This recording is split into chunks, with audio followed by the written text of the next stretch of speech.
Ezequiel, capítulo 29, versículo 1 ao capítulo 30, versículo 26. Em 7 de janeiro, no 10º ano do exílio do rei Joaquim, recebi esta mensagem do Senhor: Filho do homem, volte o rosto para o Egito e profetize contra o faraó, rei do Egito, e todo o seu povo. Transmita-lhe esta mensagem do Senhor soberano. Sou seu inimigo, ó faraó, rei do Egito. Grande monstro à espreita nos ribeiros do Nilo. Pois você disse, o rio Nilo é meu, eu o fiz para mim. Porei anzóis em seu queixo e o arrastarei para a terra firme, com peixes presos às suas escamas. Abandonarei no deserto para morrerem. Você e todos os peixes do seu rio. Ficará em campo aberto, sem ser enterrado, pois o entregarei como alimento aos animais selvagens e às aves.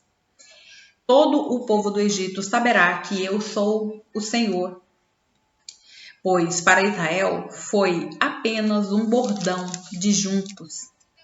Quando Israel usou como apoio, você rachou e lhe feriu o ombro. Quando ele colocou sobre você o peso, você desmoronou e o fez machucar as costas. Portanto, assim diz o Senhor soberano: trarei a espada contra você, ó Egito, e destruirei tanto pessoas como animais. A terra do Egito ficará seca e desolada, e os egípcios saberão que eu sou o Senhor. Porque você diz, o rio Nilo é meu, eu o fiz? Agora sou seu inimigo e de seu rio. Tornarei a terra do Egito completamente seca e desolada, desde Migdol até Assuã, e até o sul na fronteira com a Etiópia. Durante 40 anos ninguém habitará, nem passará por ali, nem pessoas, nem animais. Farei do Egito uma nação desolada, cercada por outras nações desoladas. Suas cidades ficarão vazias e devastadas durante 40 anos, cercadas por outras cidades devastadas. Eu espalharei os egípcios entre as nações do mundo. Mas, assim diz o Senhor soberano, depois de 40 anos, trarei os egípcios de volta das nações entre as quais foram espalhados. Restaurarei o Egito e trarei seu povo de volta à terra de Patros, no sul, de onde eles vieram. No entanto, continuará a ser um reino sem importância. Será a mais humilde das nações e nunca voltará a se elevar acima de seus vizinhos. Eu a tornarei tão pequena que não dominará mais nação alguma. Então Israel não confiará mais na ajuda do Egito. O Egito ficará tão devastado que lembrará Israel do pecado que cometeu ao confiar nele no passado. Então saberão que eu sou o Senhor soberano. Em 26 de abril, o primeiro ano do dia do ano novo, durante o 27º ano do exílio do rei Joaquim, recebi esta mensagem do Senhor: Filho do homem, o exército de Nabucodonosor, rei da Babilônia, lutou contra Tiro com tanto afinco que a cabeça de seus guerreiros foi esfregada até perder o cabelo e seus ombros ficarem esfolados. E, no entanto, Nabucodonosor e seu exército não conquistaram nenhum despojo para compensar todo o esforço. Portanto, assim diz o Senhor soberano: darei a terra do Egito a Nabucodonosor, rei da Babilônia. Ele levará sua riqueza e saqueará tudo que houver ali para pagar seu exército.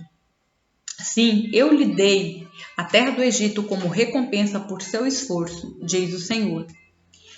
soberano, pois ele estava trabalhando para mim quando destruiu Tiro.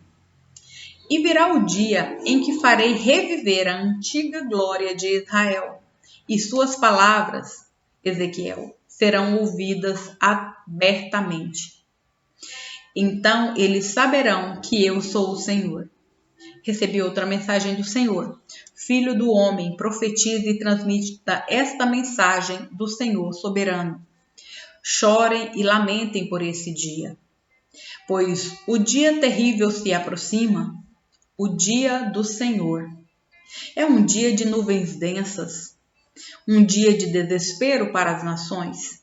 Uma espada virá contra o Egito, e o chão se cobrirá de mortos.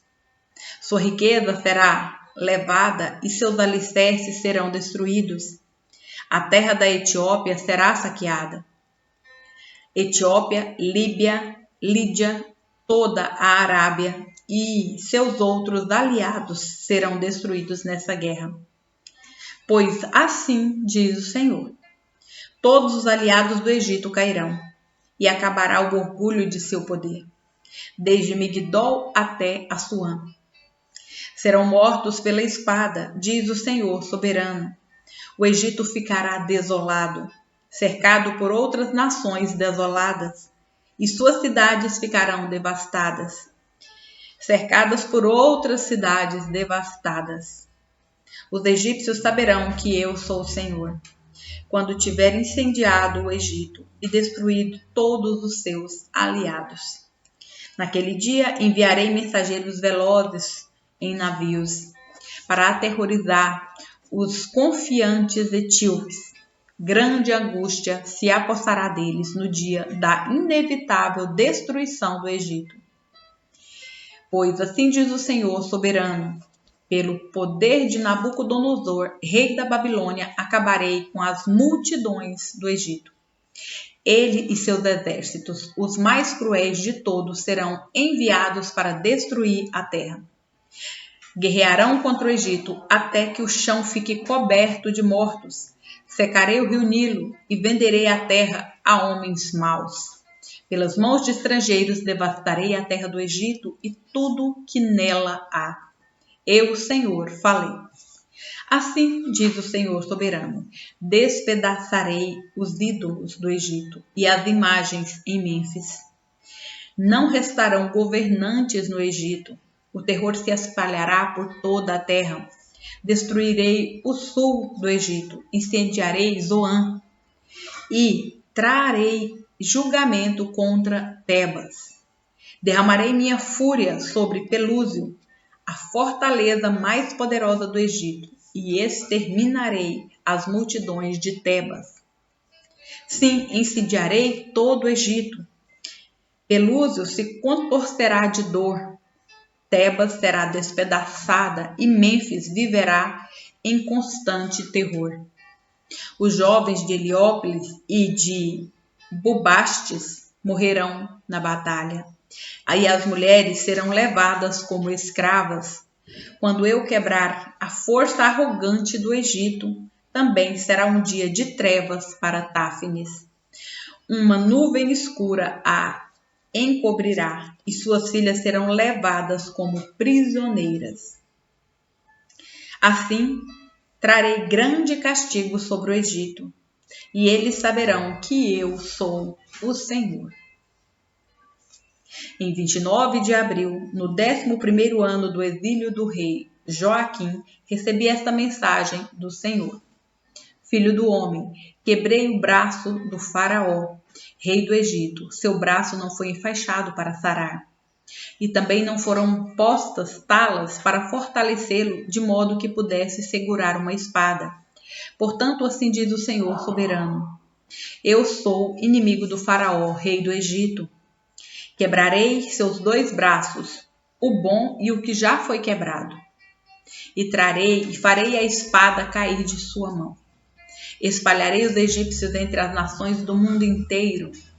Fortalecerei os braços do rei da Babilônia e porei minha espada em sua mão, mas quebrarei os braços do faraó. Ele ficará caído, mortalmente ferido. gemendo de dor. Fortalecerei os braços do rei da Babilônia, enquanto os braços do faraó pendem inúteis. E, quando eu puser minha espada na mão do rei da Babilônia, e ele a levantar contra o Egito, os egípcios saberão que eu sou o Senhor. Espalharei os egípcios entre as nações do mundo inteiro, então eles saberão que eu sou o Senhor. Hebreus, capítulo 11, versículo 32 ao capítulo 12, versículo 13. Quanto mais preciso dizer?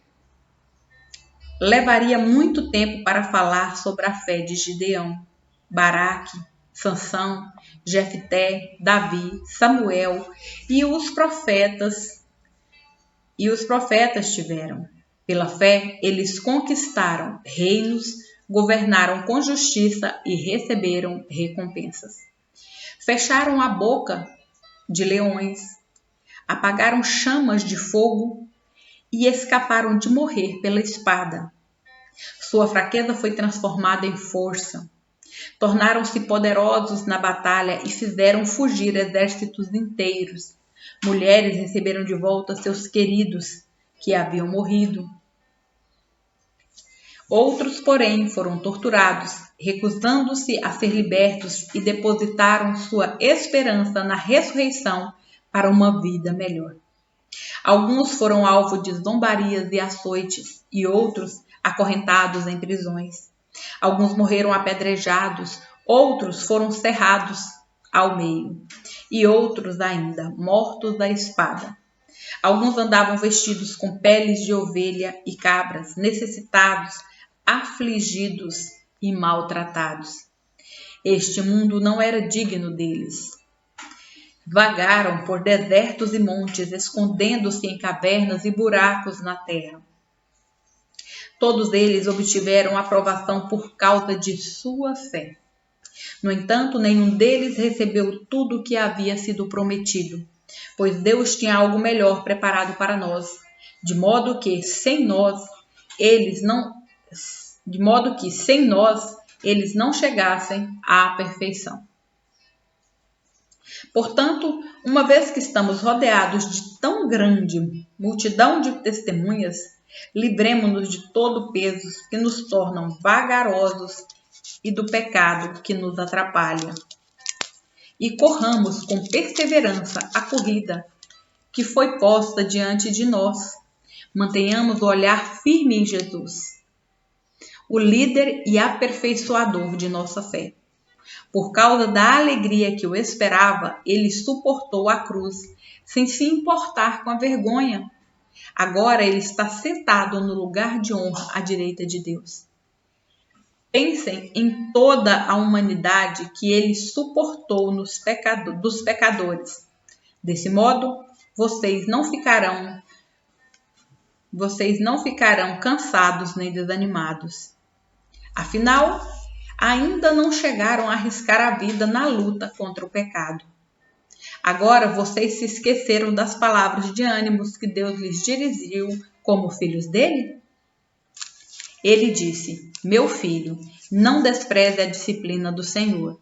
Não desanime quando ele o corrigir, pois o Senhor disciplina quem ele ama e castiga todo aquele que aceita como filho. Enquanto suportam essa disciplina de Deus, lembrem-se de que ele os trata como filhos. Quem já ouviu falar de um filho que nunca foi disciplinado pelo pai? Se Deus não os disciplina como faz com todos os seus filhos, significa que vocês não são filhos de verdade, mas ilegítimos. Uma vez que respeitávamos nossos pais terrenos que nos disciplinavam, não devemos nos submeter ainda mais à disciplina do Pai de nosso espírito e assim obter vida? Pois nossos pais nos disciplinaram por alguns anos como julgaram melhor. Mas a disciplina de Deus é sempre para o nosso bem, a fim de que participemos de sua santidade. Nenhuma disciplina é agradável no momento em que é aplicada. Ao contrário, é dolorosa. Mais tarde, porém, produz uma colheita de vida justa e de paz para os que assim são corrigidos. Portanto, revigorem suas mãos cansadas e seus joelhos enfraquecidos. Façam caminhos retos para seus pés, a fim de que os mancos não caiam, mas sejam fortalecidos. Salmos, capítulo 112, versículos 1 ao 10. Como é feliz aquele que teme o Senhor e tem prazer em obedecer a seus mandamentos. Seus filhos serão bem-sucedidos em toda a terra. Uma geração inteira de justos será abençoada. Em sua casa haverá riqueza e prosperidade, e suas boas ações permanecerão para sempre. A luz brilha na escuridão para o justo. Ele é compassivo, misericordioso e íntegro. Feliz é o que empresta com generosidade e conduz seus negócios honestamente. Ele não será abalado. Sua lembrança durará por muito tempo. Não teme más notícias. Confia plenamente no cuidado do Senhor. É confiante e destemido. Olha com triunfo para seus inimigos. Compartilha generosamente com os pobres. E seus atos de justiça serão lembrados para sempre. Ele terá influência e honra. O perverso verá isso e ficará furioso. Rangerá os dentes de raiva e desaparecerá. Seus desejos serão frustrados. Provérbios, capítulo 27, versículo 17. Como o ferro afia o ferro, assim um amigo afia o outro.